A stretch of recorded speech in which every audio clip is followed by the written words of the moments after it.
Shalom, salam sejahtera, Bapak Ibu Saudaraku jemaat Tuhan. Bagaimana kabarnya hari ini? Saya percaya kasih Tuhan terus tercurah bagi kita, melimpah dinyatakan untuk kita boleh memiliki kekuatan yang baru, berjalan bersama dengan Tuhan di sepanjang hari ini. Bersama dengan saya, Pendeta Royman Marpaung, akan membagikan berkat firman Tuhan kepada kita. Kali ini dengan judul Persembahan yang Terbaik. Persembahan yang terbaik. Jika di hari yang lalu, saudaraku, kita sudah mendengar firman bagaimana Allah sudah memberikan yang terbaik kepada kita. Dan pemberian yang terbaik itu bukanlah sebatas berkat-berkat lahiriah atau materi, uang misalnya, pekerjaan yang baik, bukan hanya terpusat di sana, tapi Allah sudah memberikan yang terbaik. Lukas 11 ayat 13 berkata, jika Bapa yang jahat tahu memberi pemberian yang baik terhadap anak-anaknya, apalagi Bapamu yang di sorga. Apalagi Bapamu yang di sorga. Bapa di sorga adalah Bapa yang sempurna dalam kebaikan, yang akan memberikan Roh Kudus kepadamu. Pemberian yang terbaik dari Tuhan itu adalah Roh Kudus. Dan Roh Kuduslah yang memampukan kita, saudaraku yang terkasih, untuk kita dituntun takluk kepada semua hukum-hukum Tuhan, takluk kepada firman-Nya, tunduk kepada kebenarannya, sehingga lewat buah-buah roh kita mempersembahkan yang terbaik kepada Tuhan. Roma 12 ayat pertama berkata di sana, demi kemurahan Allah aku menasihatkan kamu, persembahkanlah tubuhmu sebagai persembahan yang hidup, yang kudus, yang berkenan kepada Allah. Itulah ibadahmu yang sejati. Persembahan yang terbaik, ibadah yang sejati adalah hidup kita dan semua yang kita punya. Saudaraku, tentu teladan kita yang agung, yang sempurna adalah pribadi Yesus. Kita melihat lewat pimpinan Roh Kudus ketika Yesus ada di bumi, saudaraku yang terkasih, ia juga mampu tunduk kepada apa yang tertulis, dan lewat itu ia mempersembahkan yang terbaik kepada Tuhan. Kita akan melihat firman Tuhan dalam kitab Matius pasalnya yang keempat. Kalau di Matius yang ketiga, di sana kita dapat melihat bagaimana Yesus dibaptis oleh Yohanes, dan setelah Yesus keluar dari air, saudaraku, Roh Allah turun seperti burung merpati dan hinggap di atasnya. Lalu terdengar suara dari surga, inilah anakku yang kukasihi, kepadanya lah aku berkenan. Di pasal yang keempat ayat pertama, di sana kita dapat melihat pencobaan di padang gurun. Maka Yesus dibawa oleh Roh ke padang gurun untuk dicobai iblis. Dan setelah berpuasa 40 hari dan 40 malam, akhirnya laparlah Yesus. Lalu datanglah si pencoba itu dan berkata kepadanya, jika engkau anak Allah, perintahkanlah supaya batu-batu ini menjadi roti. Ayat pertama dikatakan Roh Kudus membawa Yesus. Saudaraku, dalam tuntunan Roh Kudus, pribadi Yesus di sini sangatlah membutuhkan pertolongan secara lahiriah. Karena ia sama seperti kita, ia juga mengalami keletihan, dan di sini dia haus dan lapar. Ada cobaan. Dalam menjalani kehidupan, saudaraku, kita tidak lepas dari pergumulan hidup. Orang bijak berkata kita hidup menyelesaikan masalah, dari anak kecil, orang tua, saudaraku, dari orang kecil, orang besar, orang kaya, miskin, semua kita memiliki masalah. Tentu berbeda, kualifikasinya, Bapak Ibu Saudaraku terkasih. Di sini kita dapat melihat Yesus dalam keletihan, dalam kehausan, ada masalah yang sedang ia hadapi. Datanglah cobaan dari iblis dan berkata, jika engkau anak Allah, perintahkanlah batu-batu ini supaya menjadi roti. Jika engkau anak Allah, jadikanlah batu-batu ini supaya menjadi roti. Roti menjadi kebutuhan yang paling dibutuhkan oleh Yesus seharusnya pada waktu itu. Datang cobaan dari iblis berkata, jadikan batu-batu ini menjadi roti. Ini target iblis. Iblis mau membawa pusat perhatian kita tertuju kepada hal-hal yang lahiriah. Ia mau membawa kehidupan kita untuk berpusat, terfokus dalam sepanjang kehidupan kita ini, supaya hidup kita dibawa terfokus hanya kepada berkat-berkat lahiriah. Ini tujuan iblis. Ini yang sering dialami oleh umat manusia yang tidak percaya kepada Tuhan. Sehingga ada firman Tuhan berkata, mereka mempertuhankan perut mereka. Tujuan hidupnya hanya terpusat kepada hal-hal lahiriah. Sehingga kita, saudaraku, mempertaruhkan seluruh kekuatan tenaga kita hanya Ya, tidak salah kalau kita bekerja keras ya untuk mewujudkan semua cita-cita dan harapan kita. Tapi fokus bukan hanya itu saja. Ya. Sehingga semua diusahakan manusia untuk memenuhi kehidupan lahiriahnya. Sampai kalau bisa batu pun hendak kita jadikan menjadi roti kalau bisa. Ya, ujung-ujungnya uang, ujung-ujungnya duit. Ini yang dikerjakan oleh manusia zaman sekarang. Ya. Tapi Yesus berkata, dan ini menjadi perhatian bagi kita. Ini juga menjadi sesuatu yang dapat kita kumandangkan ketika ujian itu datang. Apa yang dikatakan oleh Yesus di sini? Dikatakan Yesus menjawab, ada tertulis, manusia hidup bukan dari roti saja, tapi dari setiap firman yang keluar dari mulut Allah. Ini yang dikatakan oleh Yesus. Yesus berkata, manusia hidup bukan dari roti saja, makanan jasmani saja yang masuk dari mulut kita, tapi dari setiap perkataan yang keluar dari mulut Allah. Hidup dari firman Allah. Manusia sejati, manusia rohani, orang Kristen seharusnya juga harus berkata demikian. Saya hidup bukan dari makanan jasmani saja. Ya, nasi menjadi makanan pokok kita. Kita tidak hidup dari sana saja, tapi dari setiap firman yang keluar dari mulut Allah. Maka gerak hidup kita, saudaraku yang terkasih, perjuangan kita tidak lagi hanya tertuju kepada berkat-berkat lahiriah, makanan secara jasmani, tapi kita juga sudah memberikan hidup untuk bertaruh kepada sesuatu yang kekal, sesuatu yang rohani.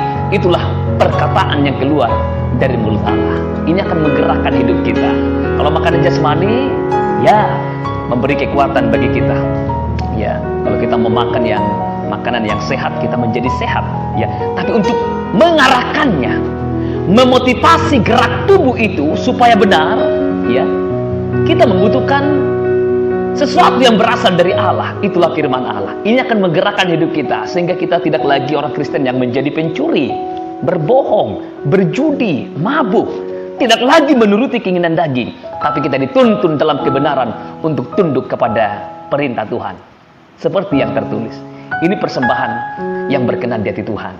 Selanjutnya, saudaraku, dikatakan di sini, ya, kemudian iblis membawanya ke kota suci dan menempatkan dia di bubungan bait Allah. Lalu berkata kepadanya, jika engkau anak Allah, jatuhkanlah dirimu ke bawah, sebab ada tertulis mengenai engkau, ia akan memerintahkan malaikat-malaikatnya dan mereka akan menatang engkau di atas tangannya, supaya kakimu jangan terantuk kepada batu.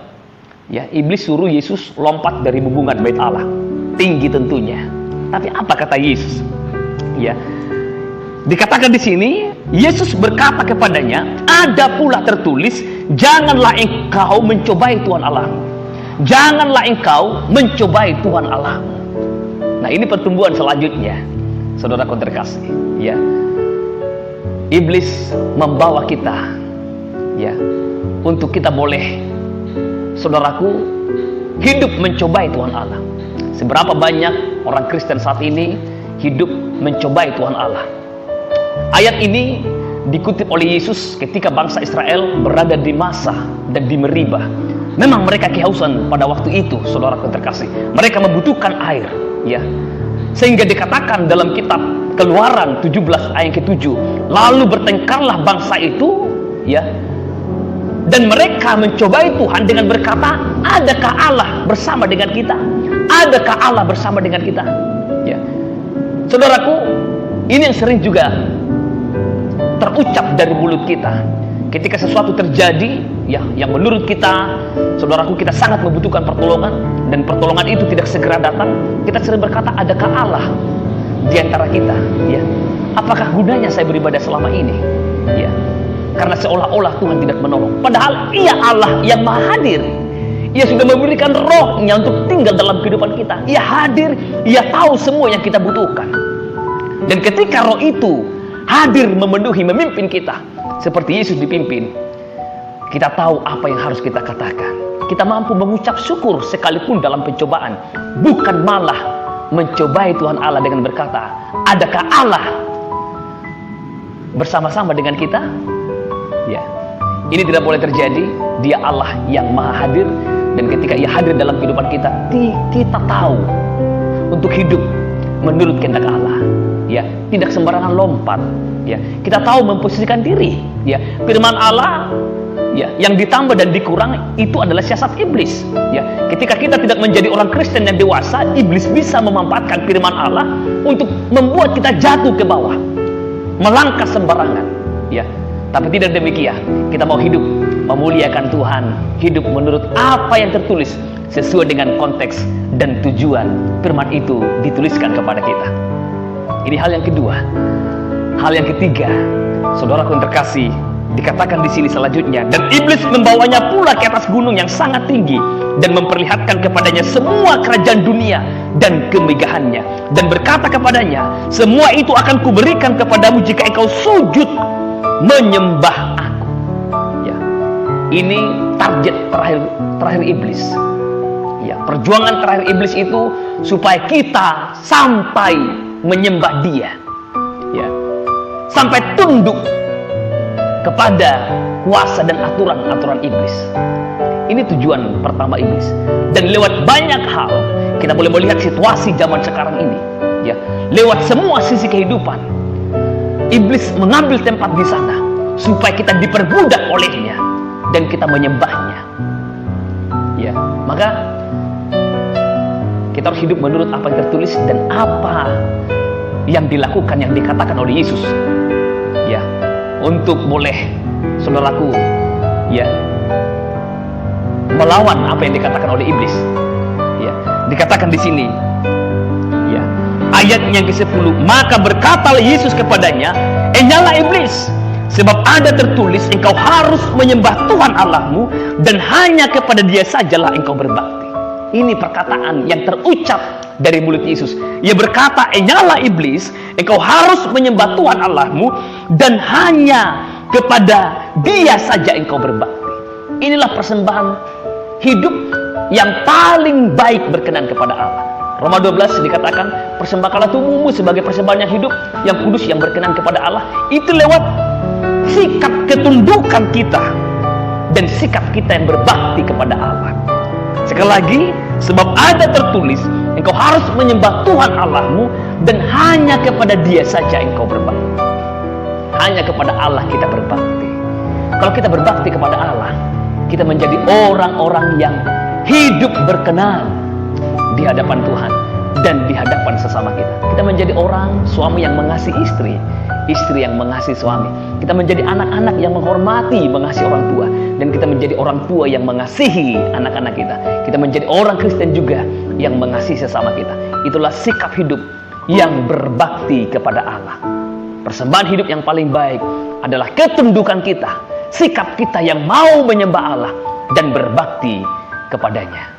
Puji Tuhan. Dan di ayat selanjutnya dikatakan, iblis meninggalkan dia dan lihatlah malaikat-malaikat datang melayani Yesus. Ada upah. Ketika iblis undur, kita dapat menikmati suasana kerajaan surga tinggal dalam kehidupan kita. Saudaraku, di sepanjang hari ini, mari hidup berdampingan bersama-sama dengan Allah. Biar Roh Allah yang memimpin kita, supaya kita mampu mempersembahkan yang terbaik kepada Tuhan. Salam sejahtera buat kita semua. Tetap semangat. Tuhan Yesus yang memberkati. Shalom.